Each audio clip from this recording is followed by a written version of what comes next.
In this video I'm gonna turn this really muddy garden bed into one with a lot better structure and nutrients. So there are three things we're gonna do. First of all, we're gonna add some really good structure material. In my case, I'm gonna add some straw. If you don't have straw, there are other things you can use. But the thing is, when the materials are breaking down, the microbes need some nutrients to work. And to make sure that the plants also get nutrients, we're gonna have to add some more. So I'm gonna add some homemade compost to really just give it that good bit of nutrients. And then we're also gonna mulch, because you always want to cover your soil, because otherwise it will dry and stuff like that. We don't want that. And also, we're gonna have less weeds. Who wants weeds? So that's my plan. Let's go. We got some straw from that field. So let's add it. I'm not gonna add all of this right now. I'm gonna add about 50% to mix it into the soil. But then I'm gonna add the rest to cover it like that way. But I have to add that I got permission from the farmer who has that field to take his straw. Because he has already made bales and stuff like that. But I just took what's left, you know. So if you don't have straw, you can just ask farmers, or you could gather some leaves. Like, we're gonna get a lot of leaves soon, so you could do that. Now you can also add grass clippings, but that has a lot of nitrogen, which is good, of course, but less carbon, so you may have to add something with some carbon. You could use wood chips or sawdust. I have used sawdust before, but I don't really know if that's very good actually. I think that if you put it in compost and then let it break it down, you can then add it. Because then the microbes have really done their thing already. But I'm no expert, so we're just gonna add this and hope that the balance is right, and then we're gonna see next year when I plant here. So first of all, I'm gonna try to remove as much weeds as I can, because we don't want to grow weeds. Is this a carrot? No, I don't think so. I'm just gonna rake it a bit to see how the earth feels. I mean, it does have a lot of nutrients, I think. It's pretty black, but it's still pretty brown too, so.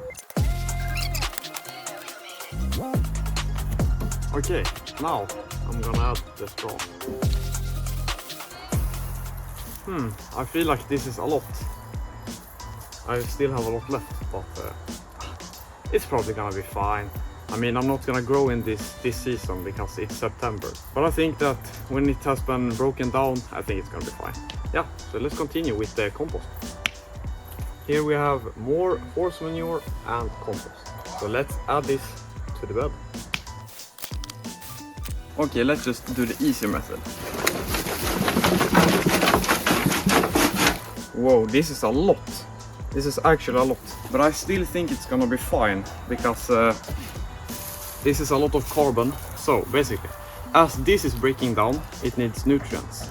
So I have compost to give it nutrients, and then we're gonna have a good structure and good nutrients.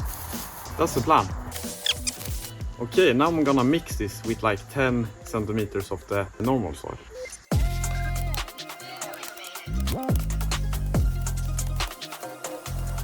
Okay, so now I've added everything, and I'm just gonna water it in a bit to really kickstart the process.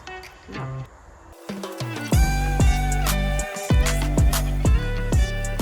And now it's time to put the rest of the straw on top of this to make it look like that one.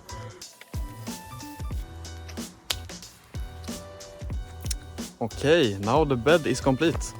But there are two downsides to doing it this way, because harvesters are not 100% effective, and sometimes some seeds get left. I mean, you can see here, that's sprouted, and here.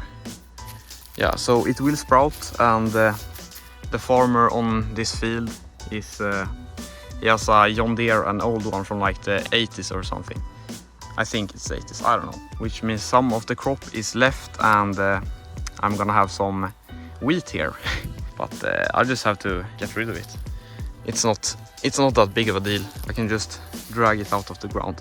And the other thing is that I'm scared that this, when the straw is breaking down, it's gonna take too many nutrients from the soil. But to combat this, I'm gonna do two things again. First of all, I'm gonna just leave it during the winter and not plant anything. So I hope that it just breaks down and makes it really good. And the second thing is that if I see a deficiency, I'm just gonna add more compost. just lay it on top. So if there's a deficiency, I can fix it, but hopefully there won't be any, because my soil is pretty nutrient dense, but we're just gonna have to see. So I'm gonna update and I'll tell you how it goes. So that's it. I hope you liked the video. Subscribe to see how it goes and the rest of the garden, you know. Goodbye.